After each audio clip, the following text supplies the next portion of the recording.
चौथे अध्याय का नाम है ज्ञान कर्म संन्यास योग। इस अध्याय में साधना द्वारा आत्मज्ञान की प्राप्ति तथा कर्म के महत्व और कर्म फल से अनासक्ति अर्थात संन्यास के विषय में बताया गया है।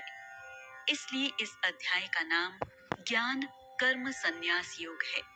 संक्षिप्त में कहा जाए तो साधना से प्राप्त ज्ञान से निष्काम कर्म योग द्वारा निर्धारित कर्म करके कर्म फलों का त्याग करना ही ज्ञान कर्म संन्यास योग है।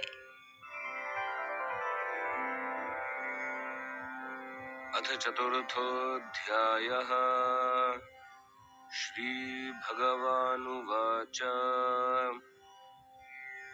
इमं विवस्वते योगं प्रोक्तवाहनमव्ययम् विवस्वान्मनवे प्राह मनुरिक्ष्वाकवे ब्रवीत्। श्री कृष्ण कहते हैं कि मैंने इस अविनाशी योग का ज्ञान सृष्टि के आरंभ से ही सूर्य को दिया था और सूर्य ने इसे अपने पुत्र मनु को दिया था और मनु ने इसे अपने पुत्र राजा इक्ष्वाकु को दिया था। श्री कृष्ण एक योगी और अलौकिक पुरुष थे। उन्होंने सृष्टि के आरंभ में ही सूर्य देव को योग का ज्ञान दिया जिसे सूर्य देव ने आगे बढ़ाया, यानी कि श्री कृष्ण इस सृष्टि के आरंभ से ही एक उत्कृष्ट मार्गदर्शक के रूप में इस सृष्टि के हमेशा साथ थे और इस सृष्टि के अंत तक साथ ही रहेंगे। इसीलिए उन्हें युग पुरुष कहा जाता है। एवं परंपरा प्राप्तम् इमं राजर्षयो विदुः सकाले नेह महता योगो नष्टः परन्तप। हे परतंप अर्जुन, इस प्रकार गुरु शिष्य परंपरा से आए हुए इस योग विज्ञान के ज्ञान को राज ऋषियों ने समझा, लेकिन समय के साथ यह योग रूपी ज्ञान इस संसार से नष्ट हो गया।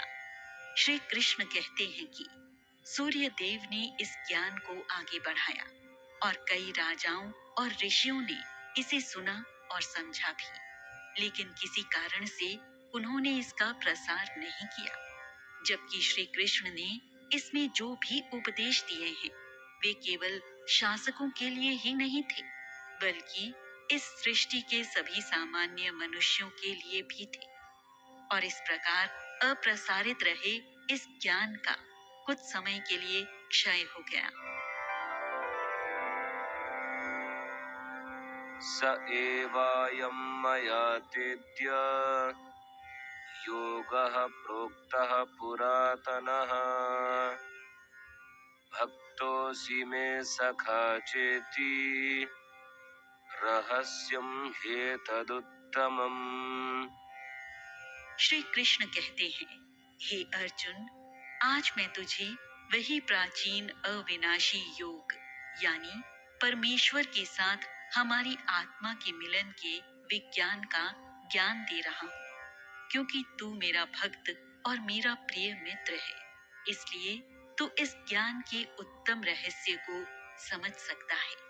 यहाँ पर क्षय, नष्ट या समाप्त हो गया यह कहने की बजाय यदि कहा जाए कि यह ज्ञान योग कुछ समय के लिए लुप्त हो गया था तो ज्यादा योग्य होगा, क्योंकि यह तो अविनाशी दिव्य योग है और जब जब इस दिव्य योग को सुनने और सुनाने की घोर आवश्यकता उत्पन्न हुई तब तब श्री कृष्ण ने इसे सुनाया और इस अद्भुत योग की सहायता से भटके हुए मनुष्य का उत्तम मार्गदर्शन किया है। परंतु सत्य यह भी है कि इस उत्कृष्ट ज्ञान के रहस्य को समझने के लिए तो श्री कृष्ण की भक्ति में लीन होना पड़ता है, श्री कृष्ण का मित्र बनना पड़ता है। अर्जुन उवाच अपरं भवतो जन्म परं जन्म विवस्वतः कथमेतद्विजानीयाम् त्वमादौ प्रोक्तवानिति। अर्जुन कहते हैं कि सूर्य देव का जन्म तो बहुत पहले यानी कि इस सृष्टि के आरंभ में ही हुआ था और आपका जन्म तो कुछ ही समय पहले हुआ है। तो फिर इस सृष्टि के आरंभ में आपने ही सूर्य देव को ज्ञान योग का उपदेश दिया था, यह मैं कैसे समझूं? अर्जुन इतना अज्ञानी नहीं था कि वह श्री कृष्ण के महात्म्य को अभी तक पहचान न पाया था। श्री कृष्ण कौन है और क्या है यह अर्जुन को पता था, लेकिन अभी इस समय उसकी बुद्धि अस्थिर थी, भ्रमित और मोहग्रस्त थी। उसकी आंखों पर आसक्ति की परत जमी हुई थी, इसलिए उसे कुछ भी साफ दिखाई नहीं दे रहा था। इसीलिए उसने इस दैवीय महामानव से ऐसा अनपेक्षित प्रश्न पूछ लिया था। लेकिन श्री कृष्ण भी तो शांति और सौम्यता का उत्कृष्ट उदाहरण है। इसलिए अर्जुन की मनः स्थिति को समझते हुए उन्होंने अपने अस्तित्व पर ही उठाए गए इस प्रश्न का उत्तर भी शांति और सौम्यता से ही दिया। श्री भगवानुवाच बहूनि मे व्यतीतानि जन्मानि तव चार्जुन तान्यहं वेद सर्वाणि न त्वं वेत्थ परन्तप। श्री कृष्ण कहते हैं, हे शत्रुओं को ताप देने वाले अर्जुन, तेरे और मेरे अनेक जन्म हो चुके हैं। मुझे तो उन सभी जन्मों का अच्छी तरह स्मरण है, लेकिन तुझे कुछ याद नहीं है। जन्म मरण के बंधनों से बंधा हुआ मनुष्य निरंतर नए नए रूपों में इस सृष्टि में जन्म लेता रहता है। ईश्वर भी इस सृष्टि पर मनुष्य का मार्गदर्शन करने के लिए अवतार लेते हैं। दोस्तों, मनुष्य सामान्य होते हैं, इसलिए उन्हें अपना पिछला जन्म कभी भी याद नहीं रहता है।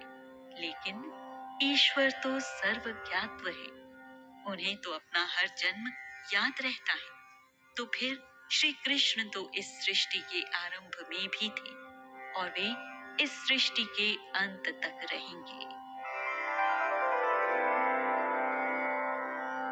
अजोऽपि सन्नव्ययात्मा भूतानामीश्वरोऽपि सन् प्रकृतिं स्वामधिष्ठाय सम्भवाम्यात्ममायया।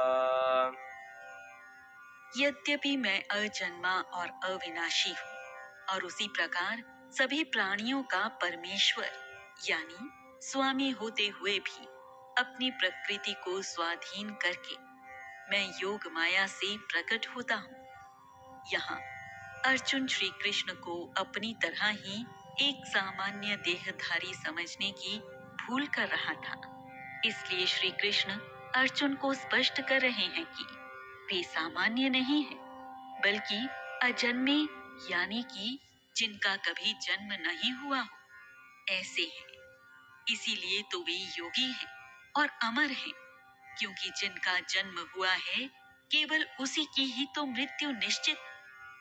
श्री कृष्ण ने तो अपने आप को योग माया से खुद ही रचा है।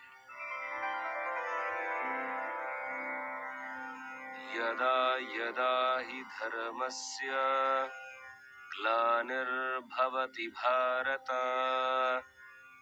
अभ्युत्थानमधर्मस्य तदात्मानं सृजाम्यहम्। श्री कृष्ण कहते हैं, हे अर्जुन, जब जब धर्म की हानि होती है और अधर्म की वृद्धि होती है, तब तब मैं साकार रूप में लोगों के समक्ष प्रस्तुत होता हूँ। धर्म अर्थात नीति, सदाचार और सत्य, और धर्म की हानि अर्थात नैतिकता, सदाचार और सत्य की हानि। जब भी धर्म का विनाश होता है, तब नीति, सदाचार और सत्य का भी नाश होता है और झूठ, अपराध और पाप जैसे अधर्म अपना फन उठा लेते हैं। और जब ये अधर्म इतने बढ़ जाते हैं दोस्तों कि विनाशकारी स्थिति उत्पन्न हो जाती है, तब श्री कृष्ण एक मार्गदर्शक, लोक नायक के रूप में जन्म लेते हैं और मानव जाति का उद्धार करते हैं। परित्राणाय साधूनां विनाशाय च दुष्कृतां धर्म संस्थापनार्थाय संभवामि युगे युगे। यहाँ श्री कृष्ण कहते हैं, सज्जनों का उद्धार करने और दुष्टों का सर्वनाश करने के लिए और धर्म की फिर से स्थापना करने के लिए मैं हर युग में प्रकट होता हूँ। दोस्तों, यहाँ श्री कृष्ण ने कहा कि धर्म का नाश मानव जाति के लिए बहुत भयावह स्थिति होती है, क्योंकि धर्म के नाश के साथ ही संसार में चारों ओर अराजकता फैल जाती है और सारी बुराइयां एकत्रित होकर अच्छाइयों का अंत करने लगती हैं।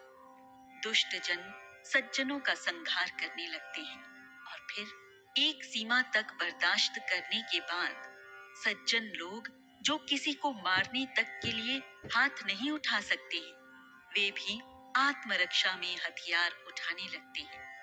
इस प्रकार हर तरफ अधर्म ही नजर आता है। ऐसा हर युग में होता ही है और उस समय मेरा आना अत्यंत आवश्यक हो जाता है और मैं किसी न किसी रूप में आता भी हूँ और सज्जनों की सज्जनता को सुरक्षित रखते हुए दुष्टों का नाश भी करता हूँ। मैं हतबल हो चुके इस धर्म की फिर से स्थापना करता हूँ। जन्म कर्म च मे दिव्यम् एवं यो वेत्ति तत्त्वतः त्यक्त्वा देहं पुनर्जन्म नैति मामेति सोऽर्जुन। श्री कृष्ण कहते हैं कि हे अर्जुन, मेरा जन्म और मेरा कर्म दिव्य, निर्मल और अलौकिक है और जो मनुष्य मेरी इस दिव्य प्रकृति को जान जाता है, वह इस भौतिक संसार में फिर से जन्म नहीं लेता है, बल्कि मुझ में ही आकर मिल जाता है। जैसा कि आप सब जानते हैं, श्री कृष्ण एक अलौकिक दिव्य पुरुष थे, जिनका जन्म ही किसी चमत्कार से कम नहीं था। उनके सरल, निश्चल स्वभाव और असाधारण कर्मों के कारण ही वे युग पुरुष कहलाए हैं। जो उनके अनन्य भक्त उनकी इस दिव्यता को जान जाते हैं, वे जन्म मृत्यु के बंधन से मुक्त होकर आत्म साक्षात्कार करते हुए श्री कृष्ण में ही आकर मिल जाते हैं। वीतराग भय क्रोधा मन्मया मामुपाश्रिताः बहवो ज्ञान तपसा भूता मद्भावमागताः।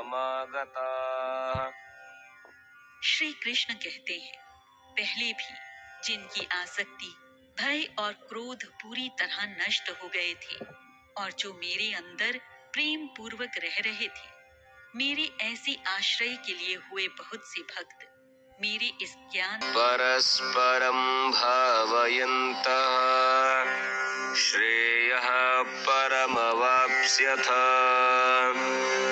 यज्ञ के द्वारा तुम देवताओं की उन्नति करो और वे देवता तुम्हारी उन्नति करेंगे और इस प्रकार परस्पर एक दूसरे की उन्नति करते हुए तुम परम कल्याण अर्थात परमात्मा को प्राप्त हो जाओगे।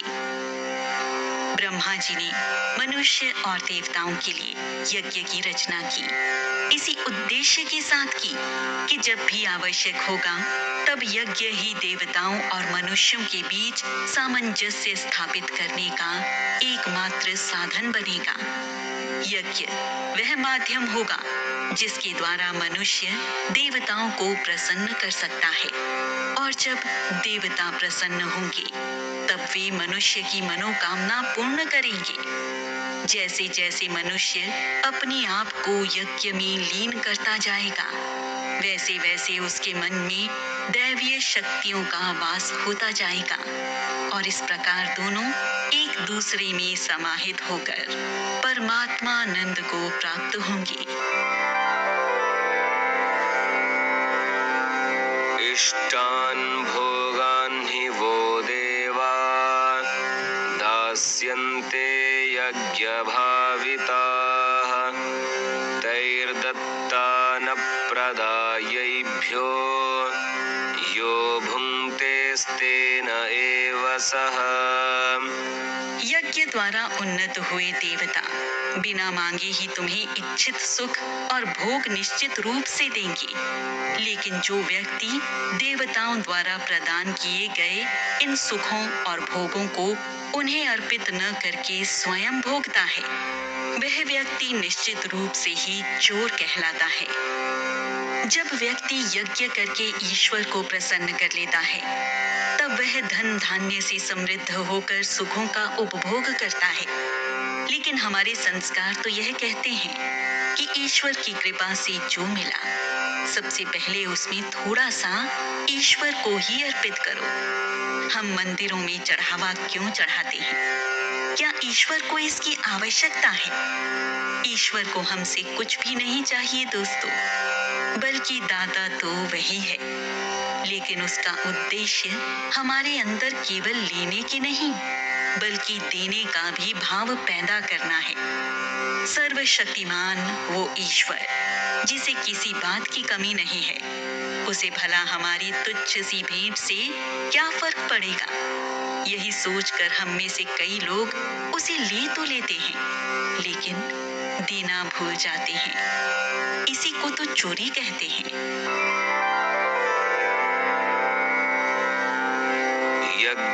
यज्ञशिष्टाशिनः सन्तो मुच्यन्ते सर्वकिल्बिषैः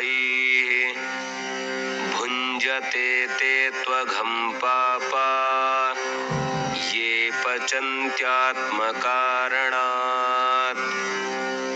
यज्ञ से बचे हुए यज्ञ शेषों को खाने वाले संतों यानी श्रेष्ठ जनों को पापों से मुक्ति मिलती है, लेकिन जो लोग केवल अपने शरीर के सुख और पोषण को ही ध्यान में रखकर भोजन पकाते हैं,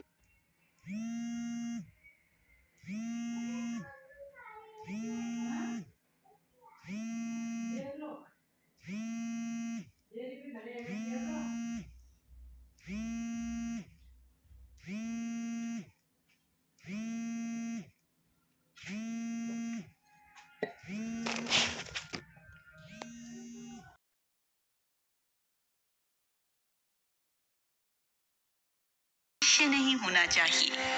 संत अपने शरीर को इस अवस्था में स्थिर कर लेते हैं कि वे खाना खाने के लिए जीवित नहीं रहते हैं बल्कि जीवित रहने के लिए खाते हैं, क्योंकि उनका एकमात्र उद्देश्य जीवित रहकर समाज के लिए श्रेष्ठ कार्य करने का होता है। अन्नाद् भवन्ति भूतानि पर्जन्यादन्न संभवः यज्ञाद् भवति पर्जन्यो यज्ञः कर्म समुद्भवः कर्म ब्रह्मोद्भवं विद्धि ब्रह्माक्षर समुद्भवम् तस्मात् सर्वगतं ब्रह्म नित्यं यज्ञे प्रतिष्ठितम्। सभी प्राणियों की उत्पत्ति अन्न से होती है और अन्न की उत्पत्ति वर्षा से होती है। वर्षा की उत्पत्ति यज्ञ से होती है और यज्ञ की उत्पत्ति नियत कर्म करने से होती है। नियत कर्म की उत्पत्ति वेदों से होती है और वेदों की उत्पत्ति अविनाशी परमात्मा से होती है। इससे यह सिद्ध होता है कि परम अक्षर सर्वव्यापी परमात्मा ब्रह्म रूप में सदा ही यज्ञ में प्रतिष्ठित होता है।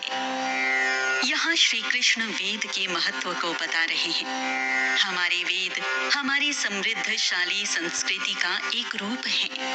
वेद का नाम ही ज्ञान है। वेद ज्ञान का वह सागर है जिसमें देव ज्ञान है, विश्व ज्ञान है, तत्व ज्ञान है, लौकिक और पारलौकिक ज्ञान है, धर्म, कर्म और सत्य का ज्ञान है। ऐसा कहते हैं कि वेदों का निर्माण ब्रह्मा जी ने मनुष्य की उत्पत्ति से पहले ही कर लिया। वेदों में वे सभी बातें लिखी गई हैं जिनसे मनुष्य का कल्याण हो सकता है। वेद ही ब्रह्मा है और वेदों की उत्पत्ति ही स्वयं परमात्मा से हुई है। इसलिए वेद से बढ़कर और कुछ भी नहीं है। एवं प्रवर्तितं चक्रं नानुवर्तयति हयः अघायुरिन्द्रिया रामो मोघं पार्थ सजीवति। श्री कृष्ण कहते हैं, हे पार्थ, जो व्यक्ति इस प्रकार वेदों द्वारा स्थापित इस परंपरागत सृष्टि चक्र के अनुरूप व्यवहार नहीं करता, यानी जो व्यक्ति अपने कर्तव्य का पालन नहीं करता, तो इंद्रियों के द्वारा भोगों में रमने वाला वह पापी मनुष्य व्यर्थ ही जीवन जीता है। यहाँ श्री कृष्ण कहते हैं, यदि स्वयं ईश्वर ने मनुष्य के लिए कुछ नियम बनाए हैं, तो उन नियमों का अर्थ तो होगा ही, वे निश्चित ही कल्याणकारी भी होंगे। लेकिन फिर भी यदि मनुष्य इन नियमों का अनुसरण न करके अपनी इंद्रियों के अधीन होकर ही कर्म करता है और अपने जीवन का उद्देश्य केवल भोग वासना ही मानता है, तो ऐसा मनुष्य पापी नहीं तो और क्या है। ऐसे मनुष्य का कभी कल्याण नहीं हो सकता और ना ही उसे मोक्ष मिल सकता है। और ऐसे पापी व्यक्ति के जीवन की कोई उपयोगिता नहीं है, ना ही खुद के लिए, ना परिवार के लिए और ना ही समाज के लिए।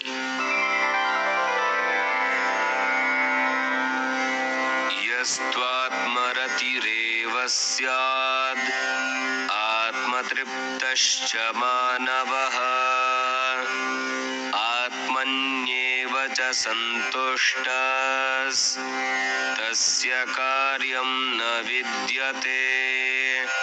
श्री कृष्ण कहते हैं कि परंतु जो मनुष्य अपनी आत्मा में ही रमने वाला और अपनी आत्मा में ही तृप्त और संतुष्ट रहने वाला होता है, उसके लिए कोई कर्तव्य शेष नहीं रहता है।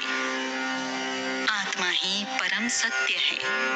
जिस व्यक्ति ने इस सत्य को जान लिया, वह अपनी आत्मा में ही संतुष्टि का मार्ग ढूंढ लेगा और उसने परमात्मा को आत्मसात कर लिया, तो भला उस व्यक्ति को और क्या करना चाहिए। नैव तस्य कृतेनार्थो न कृतेनेह कश्चन न चास्य सर्वभूतेषु कश्चिदर्थव्यपाश्रयः।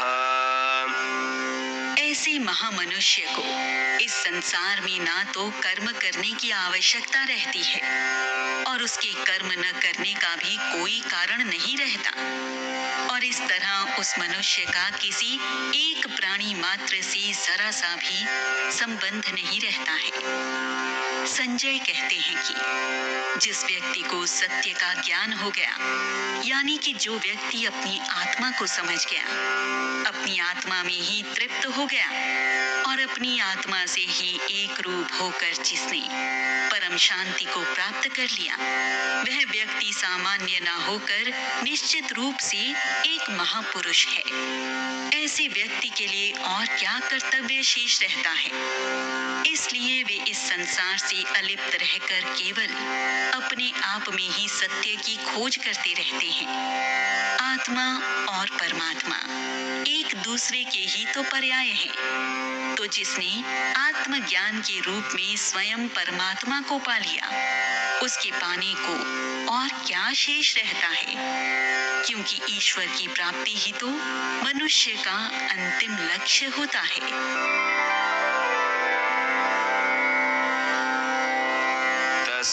तस्मादसक्तः सततं कार्यं कर्म समाचर, असक्तो ह्याचरन् कर्म परमाप्नोति पुरुषः। इसलिए हे पार्थ, कर्म फल से आसक्त हुए बिना तू बस अपने कर्म को ही अपना कर्तव्य समझते हुए भली भांति करने का प्रयास कर, क्योंकि आसक्ति छोड़कर निरंतर कर्म करने वाले मनुष्य को एक दिन परमात्मा की प्राप्ति होती है। कर्म का तो कोई विकल्प नहीं है और निष्काम कर्म योग जैसा तो कोई दूसरा श्रेष्ठ मार्ग ही नहीं है परमात्मा तक पहुंचने का। इसलिए जो व्यक्ति ईश्वर प्राप्ति को ही अपना अंतिम लक्ष्य मानकर निष्काम भाव से बस अपना कर्तव्य करता है, ऐसा व्यक्ति अपने लक्ष्य तक जरूर पहुंचता है।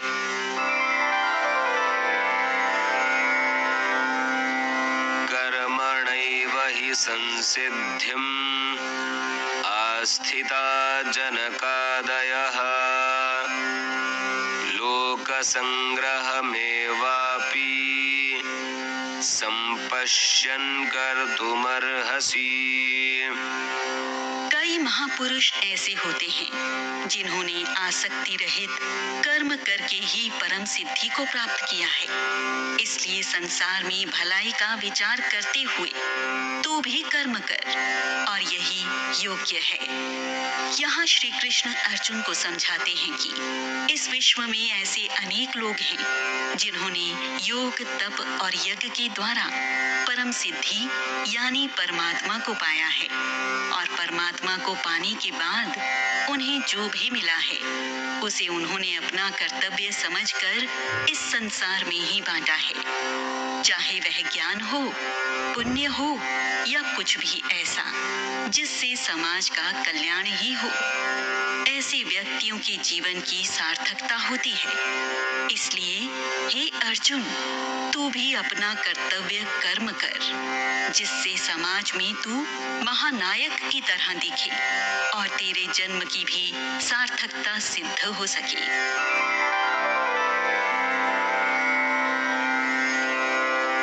यद्यदाचरति श्रेष्ठः तत्तदेवेतरो जनः, स यत्प्रमाणं कुरुते लोकस्तदनुवर्तते।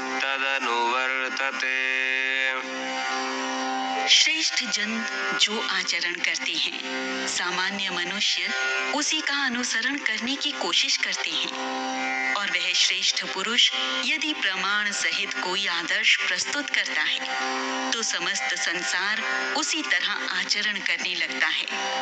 नायक तो कई होते हैं दोस्तों, लेकिन महानायक केवल वही होता है जो एक महान आदर्श प्रस्तुत करता है। इस तरह कर्म भी सभी करते हैं, लेकिन जो असाधारण और असामान्य कर्म करते हैं, लोग उन्हीं की तरह बनना चाहते हैं, उनके आदर्शों पर चलना चाहते हैं।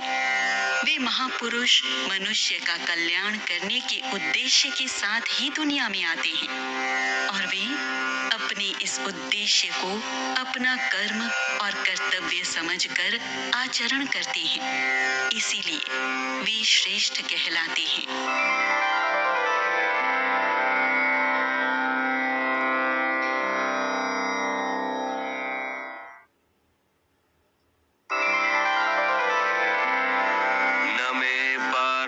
नास्ति कर्तव्यम् त्रिषु लोकेषु किञ्चन नानवाप्तमवाप्तव्यम् वर्त एव च कर्मणि। श्री कृष्ण कहते हैं, हे अर्जुन, तीनों ही लोकों में मेरे करने के लिए कोई भी कर्तव्य शेष नहीं रह गया है। ना ही ऐसी कोई वस्तु है जो मेरे पास नहीं है, और ना ही मुझे किसी वस्तु को पाने की इच्छा है। फिर भी मैं कर्म का ही आचरण करता हूँ। श्री कृष्ण तो स्वयं ही देने वाले हैं दोस्तों, उन्हें किस वस्तु की कमी हो सकती है। श्री कृष्ण तो निष्काम कर्म योगी भी हैं, तो फिर उन्हें किसी बात की इच्छा भी कैसे हो सकती है। परंतु ईश्वर होकर भी वे हमेशा कर्म करते हैं और हमें भी हमेशा कर्म करने की ही प्रेरणा देते हैं। आज भी इस रणभूमि में वे अपने कर्म कर्तव्य का ही तो निर्वाह कर रहे हैं। क्या उनके समक्ष अर्जुन की इतनी योग्यता है कि स्वयं श्री कृष्ण उसके सारथी बने? लेकिन श्री कृष्ण इसे अपना कर्म कर्तव्य समझकर ही कर रहे हैं। तो जब श्री कृष्ण ऐसा कर सकते हैं, तो हम क्यों नहीं? यदि ह्ययं न वर्तेयं जातु कर्मण्यतन्द्रितः मम वर्त्मानुवर्तन्ते मनुष्याः पार्थ सर्वशः उत्सीदेयुरिमे लोका न कुर्यां कर्म चेदहम् शङ्करस्य च कर्ता स्याम् उपहन्यामिमाः प्रजाः। श्री कृष्ण कहते हैं, इसलिए हे पार्थ, यदि मैंने सावधान रहकर अपने नियत कर्म नहीं किए, तो बाकी लोग भी मेरे आचरण का अनुसरण करके वैसा ही आचरण करने लगेंगे। दोस्तों, भगवान श्री कृष्ण का जीवन अनेक चमत्कारी घटनाओं से भरा हुआ है। वे एक ऐसे आदर्श लोकनायक हैं जो ईश्वर के पद पर आसीन होने के बावजूद भी सर्वसामान्य व्यक्ति की पहुंच में हैं। वे एक ऐसे सर्वोत्तम व्यक्ति हैं जो आकर्षक व्यक्तित्व के धनी होने के साथ साथ वेदों और शास्त्रों के प्रकांड विद्वान, प्रगतिशील विचारधारा के उत्तम राजनीतिक और दूरदर्शी भी हैं। एक महानायक को इससे अधिक और कैसा होना चाहिए? और मनुष्य महानायकों का ही तो अनुसरण करते हैं। श्री कृष्ण जैसा कर्म करेंगे, उनका अनुसरण करने वाले लोग भी वैसा ही करेंगे। इसलिए श्री कृष्ण सावधान होकर कर्म करते हैं। श्री कृष्ण कहते हैं, यदि मैं कर्तव्य समझकर अपने कर्म न करूं, तो बाकी लोग भी वैसा ही करेंगे। वे सब भ्रष्ट और नष्ट हो जाएंगे।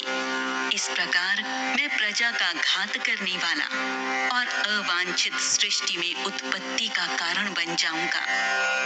जैसा कि श्री कृष्ण ने कई बार यह स्पष्ट किया है कि कर्म का ना तो कोई पर्याय है और ना ही कोई अन्य विकल्प है, चाहे वह साधारण मनुष्य हो या फिर देवता ही क्यों ना हो। सबको अपने अपने निर्धारित कर्म कर्तव्य ही तो करने पड़ते हैं। ईश्वर का कर्तव्य होता है अपने अनुयायियों का सही मार्गदर्शन करना, उन्हें कर्म करने की प्रेरणा देना। और यदि स्वयं ईश्वर ही ऐसा नहीं करेंगे और लोगों का मार्गदर्शन नहीं करेंगे, तो लोगों का पतन और नाश ही तो होगा।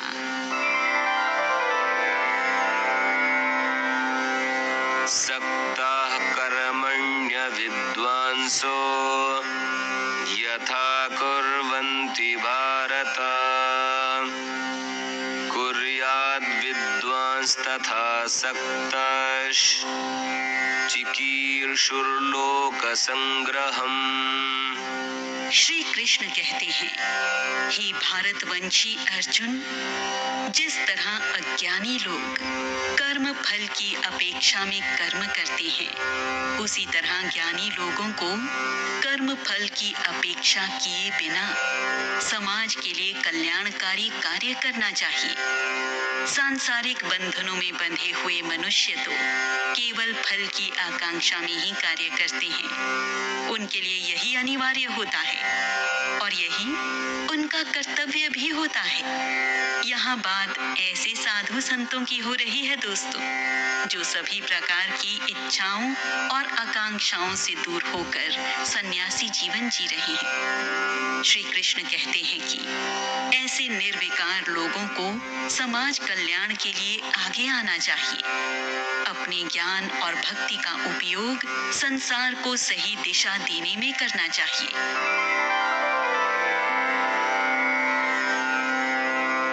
न बुद्धिभेदं जनयेद् अज्ञानां कर्मसंगिनां जोषयेत् सर्वकर्माणि विद्वान् युक्तः समाचरन्। ज्ञानी लोगों ने कर्म फल में आसक्त व्यक्ति को कर्म करने से रोककर उसकी बुद्धि को भ्रमित नहीं करना चाहिए, बल्कि अपने कर्म कर्तव्य को भली भांति समझते हुए उनसे भी करवाते रहना चाहिए। इस संसार में हर तरह के लोगों के लिए स्थान है। यहाँ अच्छे और बुरे सभी प्रकार के कर्म करने वाले मनुष्य रहते हैं। यहाँ प्रत्येक व्यक्ति की उपयोगिता है। जिस प्रकार इस संसार चक्र को चलाने के लिए सांसारिक जीवन में रहने वाले व्यक्तियों की आवश्यकता है, उसी प्रकार उन व्यक्तियों का सही मार्गदर्शन करने के लिए ईश्वर के अनुयायियों यानी साधु संतों की भी आवश्यकता है। तो इस प्रकार इन दोनों ही प्रकार के लोगों को चाहिए कि वे एक दूसरे को परस्पर सहयोग करते हुए दूसरों को भ्रमित करने के बजाय केवल अपने ही कर्म कर्तव्यों पर ध्यान केंद्रित करें।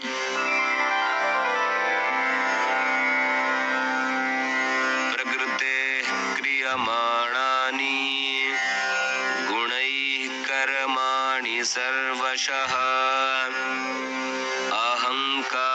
अहङ्कारविमूढात्मा कर्ताहमिति मन्यते। वास्तव में तो सभी कर्म प्रकृति के गुणों के द्वारा ही संपन्न किए जाते हैं, लेकिन अहंकार से मोहित हुआ मनुष्य स्वयं को ही कर्ता समझने लगता है। यहाँ प्रकृति का तात्पर्य मनुष्य के स्वभाव से है। मनुष्य अपने स्वभाव के अधीन होता है, यानी जिसका जैसा स्वभाव होता है वह वैसे ही कर्म करता है। और हमारी प्रकृति यानी हमारे स्वाभाविक गुण ही कर्ता होते हैं। जबकि ऐसा मनुष्य जो स्वयं को ही श्रेष्ठ समझता है वह खुद को ही कर्ता समझ लेता है। जैसे सड़क पर चलते चलते पैर फिसलकर यदि कोई व्यक्ति गिर जाता है ना, तो वहां पर उपस्थित कुछ लोग उस पर हंसेंगे यानी उसका मजाक उड़ाएंगे, तो कुछ केवल संवेदना व्यक्त करेंगे, लेकिन कुछ लोग बिना विलंब किए उसे उठाने के लिए आगे आएंगे। यही तो हमारी प्रकृति यानी स्वभाव की पहचान होती है ना। तत्त्ववित्तु महाबाहो गुणकर्म विभागयोः गुणागुणेषु वर्तन्त इति मत्वा न सज्जते। श्री कृष्ण कहते हैं, हे महाबाहु अर्जुन, गुण और कर्म इन दोनों विभागों के तत्व को जानने वाला मनुष्य गुणों ही गुणों में प्रवृत्त होते हैं। यह ध्यान में रखकर उनके प्रति आसक्त नहीं होते। श्री कृष्ण कहते हैं कि प्रत्येक मनुष्य का शरीर सत्व, रज और तम इन 3 गुणों से बना है। प्रत्येक मनुष्य में यह तीनों ही गुण कम कम या अधिक प्रमाण में विद्यमान होते हैं। सत्व गुण शांत और सौम्य होता है, जो मनुष्य को ज्ञानी बनाता है। राजस गुण मनुष्य में शौर्य की भावना जगाते हैं और तम गुणों की अधिकता अर्थात हर तरह के अज्ञान की अधिकता। मनुष्य अपने इन 3 गुणों के अधीन होकर ही कर्म करता है, यानी जिस मनुष्य में जिस गुण की अधिकता होगी वह उसी के अनुसार व्यवहार करेगा और इसी तरह गुण अपना काम करते हैं, व्यक्ति नहीं। प्रकृतेर्गुण सम्मूढाः सज्जन्ते गुणकर्मसु तान् कृत्स्नविदो मन्दान् कृत्स्नविन्न विचालयेत्। प्रकृति के गुणों से मोहित होने वाले लोग गुणों और कर्मों के लिए आसक्त रहते हैं। उन्हें पूरी तरह न जानने वाले अज्ञानी मनुष्यों को पूरी तरह जानने वाले ज्ञानी विचलित न करें। जिस व्यक्ति ने निष्काम कर्म योग की साधना से परमात्मा को जान लिया, उस व्यक्ति को समाज के लिए कल्याणकारी कार्य करना चाहिए। उसी के अनुसार ही कर्म करने चाहिए, क्योंकि ये उनका कर्तव्य है। लेकिन स्वयं को ही कर्ता धर्ता न समझते हुए दूसरे लोगों से भी यही अपेक्षा नहीं करनी चाहिए। कदाचित वे सकाम कर्म करने के लिए ही बने हों, इसलिए उनका कर्तव्य उन्हें करने दें। उन्हें कंफ्यूज करके हतोत्साहित ना करें, क्योंकि निष्काम कर्मयोग करना हर किसी के लिए संभव नहीं होता। इसलिए ज्ञानियों को केवल प्रोत्साहन देने का काम करना चाहिए। मयि सर्वाणि कर्माणि सन्न्यस्याध्यात्मचेतसा निराशीर्निर्ममो भूत्वा युध्यस्व विगतज्वरः। इसलिए हे अर्जुन, अपने सभी कर्तव्य कर्मों को मुझे अर्पित कर दे और आत्मज्ञानी होकर इच्छा रहित, ममता रहित और संताप रहित होकर युद्ध कर। श्री कृष्ण यहाँ अर्जुन को समझा रहे हैं कि एक सामान्य मनुष्य के लिए क्रोध, माया, ममता, मोह, लोभ, संताप, द्वेष इत्यादि करना स्वाभाविक है। वह इन सांसारिक बंधनों से जुड़ा हुआ है और रोज ही उसके सामने ऐसी परिस्थितियां निर्मित होंगी कि वो ये सब करने से बच नहीं सकता। लेकिन जो आत्मज्ञानी है वह असाधारण है। वह राग, मोह, द्वेष से मुक्त होकर अपने कर्मों को ईश्वर को सौंप देता है। वह केवल अपने कर्तव्य का ज्ञान रखता है। तू भी एक असाधारण योद्धा है, इसलिए योद्धा को शोभा देने वाले कर्तव्य ही कर और राग, मोह और द्वेष से मुक्त होकर युद्ध कर।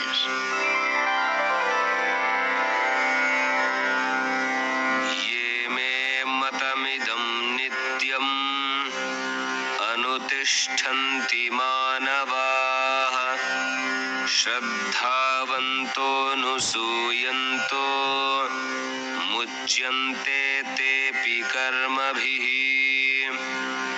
जो मनुष्य मेरे इन आदेशों या मतों का दोष रहित होकर श्रद्धा भाव से अनुसरण करते हैं, वे कर्म फलों के बंधन से मुक्त हो जाते हैं। दोस्तों, हमें अपने कर्मों का आंकलन स्वयं न कर यह कार्य ईश्वर पर ही छोड़ देना चाहिए। उनसे हमारे लिए जो उद्देश्य निर्धारित किया गया है, बस उसी के अनुसार केवल कर्म करते रहना ही हमारा कर्तव्य होना चाहिए। और जिसे ऐसा करना आ गया ना, तो समझो वह तो अपने आप ही सारे बंधनों से मुक्त हो गया। इसलिए विश्वास सब में रखना चाहिए, लेकिन श्रद्धा सहित विश्वास केवल ईश्वर में ही होना चाहिए। वही पालक है तो वही तारक भी है।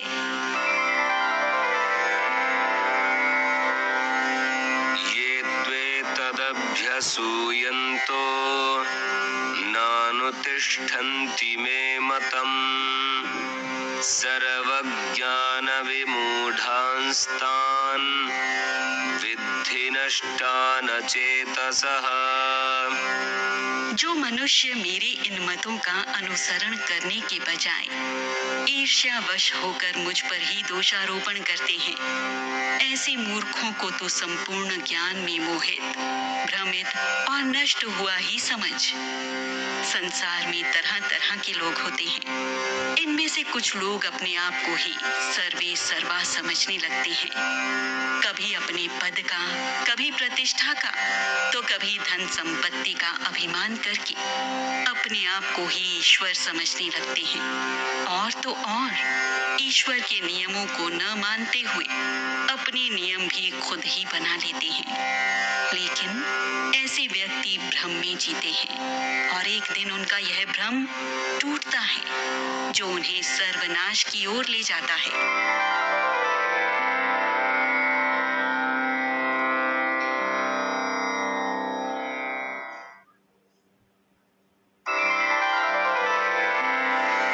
सदृशं चेष्टते स्वस्याः प्रकृतेर्ज्ञानवानपि प्रकृतिं यान्ति भूतानि निग्रह किं करिष्यति। प्रत्येक मनुष्य अपनी प्रकृति यानी स्वभाव के अनुसार ही कर्म करता है। ज्ञानी लोग भी अपनी प्रकृति के अनुसार ही कर्म करते हैं। इसमें कोई क्या निराकरण कर सकता है? इस संसार में अच्छे बुरे सभी तो कर्म होते हैं, और उन्हें कौन करता है? मनुष्य ही तो करता है ना दोस्तों। कर्मों के आधार पर ही तो हम किसी व्यक्ति को अच्छा या बुरा इंसान मानते हैं। अपना पेट तो दोनों ही प्रकार के लोग भर लेते हैं, लेकिन कोई अपनी मेहनत की कमाई से भरता है, तो कोई दूसरों की कमाई को लूट कर। यानी कर्म तो सभी करते हैं, लेकिन कर्मों का स्वरूप क्या होगा, यह सर्वथा व्यक्ति के स्वभाव पर ही निर्धारित होता है। व्यक्ति के स्वभाव को वह स्वयं ही बदल सकता है। कोई अन्य व्यक्ति न तो उसे कभी बदल सकता है और न ही उसे ऐसा करने की चेष्टा करनी चाहिए। यह निरर्थक और व्यर्थ है। इंद्रियस्येन्द्रियस्यार्थे रागद्वेषौ व्यवस्थितौ तयोर्नवशमागच्छेत् तौ ह्यस्य परिपन्थिनौ। हमारी सभी इंद्रियां और इंद्रियों के प्रति राग और द्वेष छिपे होते हैं। मनुष्य को कभी भी इनके अधीन नहीं होना चाहिए, क्योंकि ये दोनों ही उसके कल्याण मार्ग में अवरोध उत्पन्न करने वाले शत्रु हैं। हमारी इंद्रियां ही हमें अच्छे या बुरे कर्म की प्रेरणा देती हैं, क्योंकि हमारी इंद्रियों में ही तो सभी गुण विद्यमान होते हैं। राग और द्वेष जैसे हमारे दो बड़े शत्रु भी इंद्रियों में ही विद्यमान होते हैं, जो हमारी प्रगति और विकास में बाधक होते हैं। राग यानी क्रोध से व्यक्ति उन्मादी हो जाता है, और द्वेष की भावना उसे अपराधी भी बना सकती है। इन दोनों ही स्थितियों में व्यक्ति का पतन होना निश्चित। इसलिए राग और द्वेष से हमें दूर रहना चाहिए।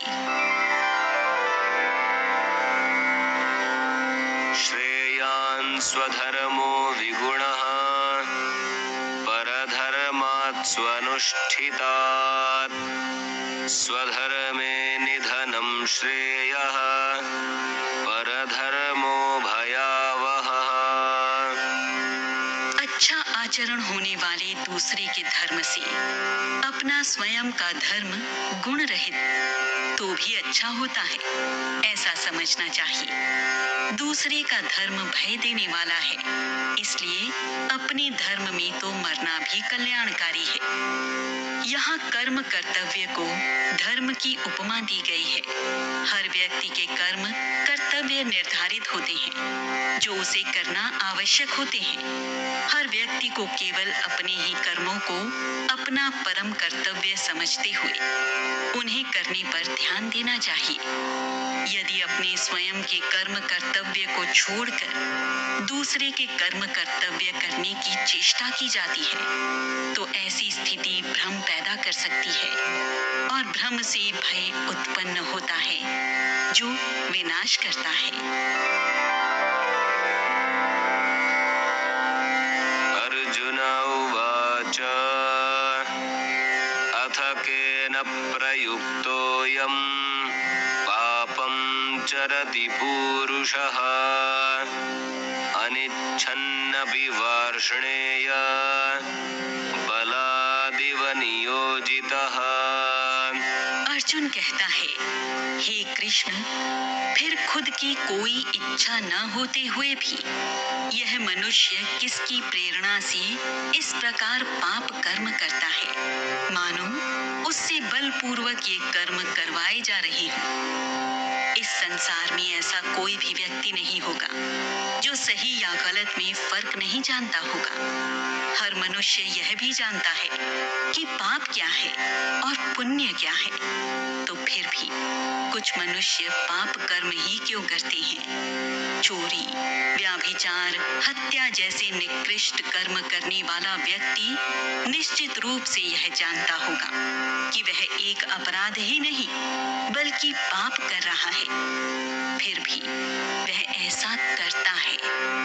आखिर इसके पीछे क्या कारण है, श्री कृष्ण हमें यह बता रहे हैं। श्री भगवानुवाच काम एष क्रोध एष रजो गुणसमुद्भवः महाशनो महापाप्मा विद्येनमिह वैरिणम्। हे अर्जुन, रजोगुण से उत्पन्न होने वाले काम यानी वासना और क्रोध अग्नि की तरह भोगों से कभी तृप्त न होने वाले महापापी हैं। इन्हें तू अपना शत्रु ही मान। यदि मनुष्य के शरीर में रजोगुण की अधिकता हो जाती है तो उस व्यक्ति में आसक्ति, कामना और मोह उत्पन्न होता है और फिर यही आसक्ति, कामना और मोह बढ़ते ही जाते हैं और वासना और क्रोध में बदल जाते हैं। मनुष्य की अधोगति के लिए वासना और क्रोध ही उसके सबसे बड़े कारण हैं, जिनसे वह पाप कर्मों को करने के लिए प्रेरित होता है। इसलिए श्री कृष्ण वासना और क्रोध को मनुष्य का सबसे बड़ा शत्रु मानते हैं।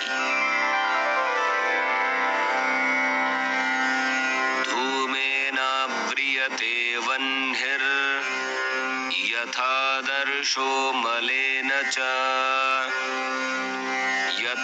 यथोल्बेनावृतो गर्भस् तथा तेनेदमावृतम्। हे अर्जुन, जिस तरह धुएं से अग्नि और धूल से दर्पण ढक जाता है और जिस तरह गर्भाशय में गर्भ ढका रहता है, उसी प्रकार उस काम के कारण ज्ञान ढका है। स्वाभाविक है कि जब तक कोई वस्तु किसी आवरण में होती है यानी कि ढकी छिपी होती है, तब तक वह दिखाई नहीं देती। उसका आवरण तो दिखाई देता है, पर उस आवरण के नीचे रहने वाली उस वस्तु के गुण कभी सामने नहीं आ पाते। इसी प्रकार कामना रूपी वासनाओं के कारण व्यक्ति का ज्ञान छिप जाता है और फिर वह व्यक्ति अज्ञानी की तरह व्यवहार करता है। आवृतं ज्ञानमेतेन ज्ञानिनो नित्यवैरिणा कामरूपेण कौन्तेय दुष्पूरेणानलेन च।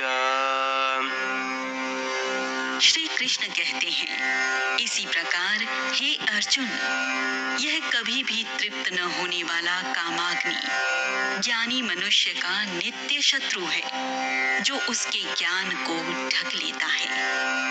काम, मोह, इच्छा और आसक्ति इत्यादि ऐसे शत्रु तत्व हैं, जो ज्ञानी मनुष्य के अंदर भी वासना और क्रोध की अग्नि को लगातार जलाए रखते हैं।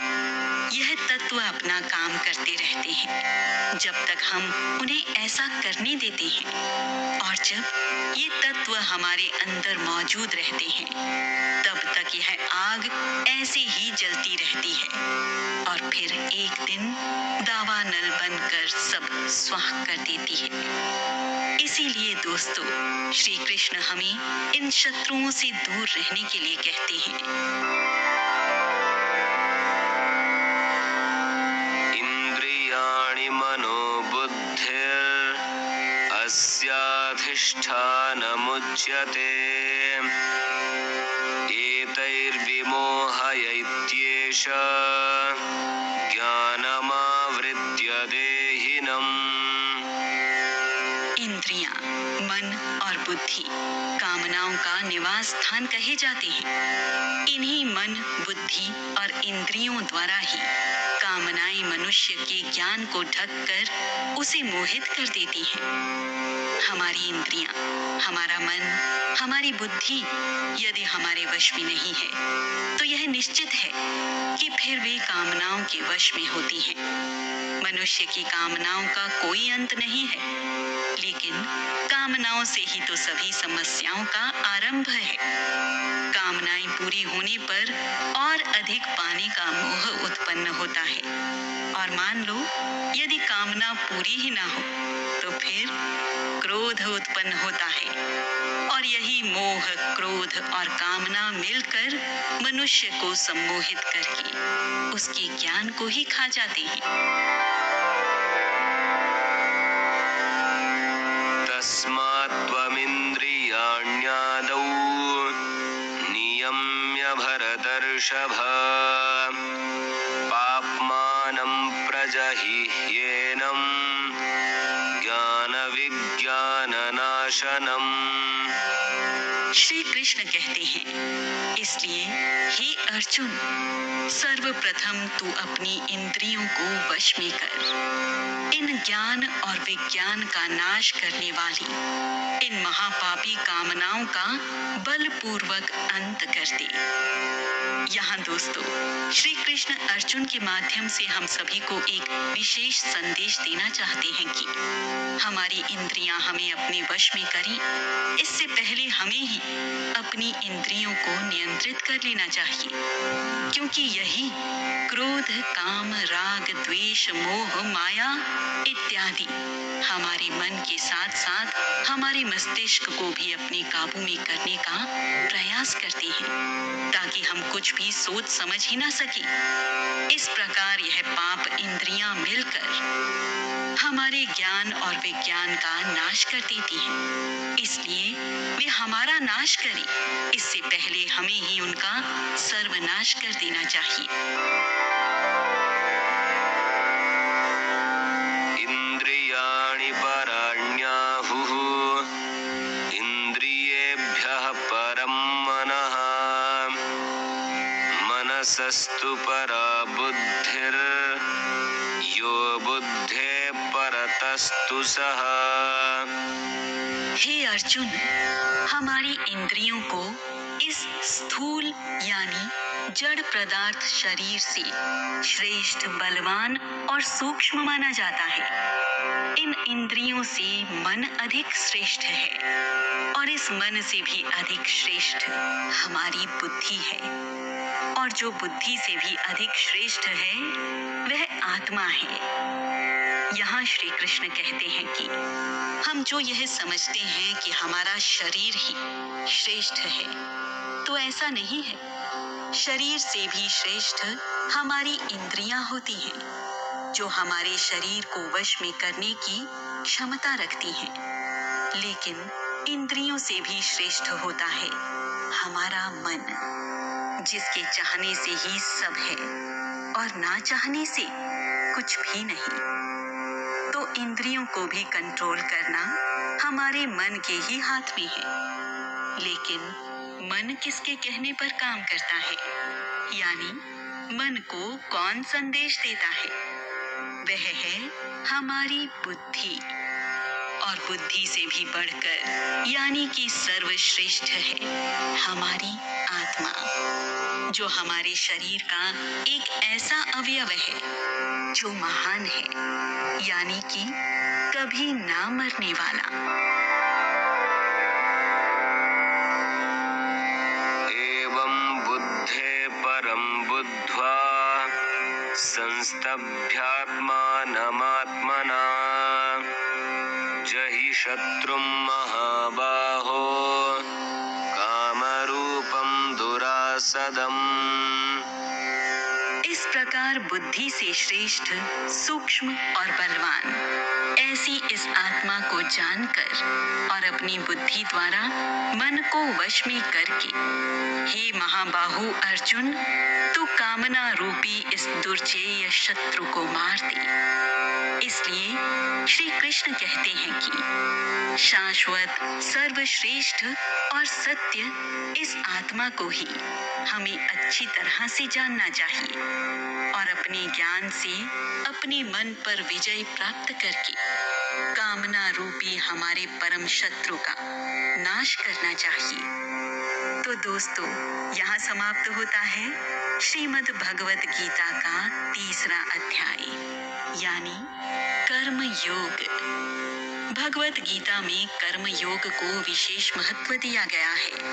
जब तक मनुष्य जीवित रहता है, कर्म करना ही उसका स्वभाव और कर्तव्य होता है। ना तो मनुष्य कर्म करना टाल सकता है और ना ही उन्हें छोड़ सकता है। गीता के इस 3रे अध्याय में कर्म का ही महत्व बताया गया है। ओम तत्सदिति श्रीमद्भगवद्गीतासूपनिषत्सु ब्रह्मविद्यायां योगशास्त्रे श्रीकृष्णार्जुनसंवादे कर्मयोगो नाम 3योऽध्यायः। तत्सत् श्रीकृष्णार्पणमस्तु।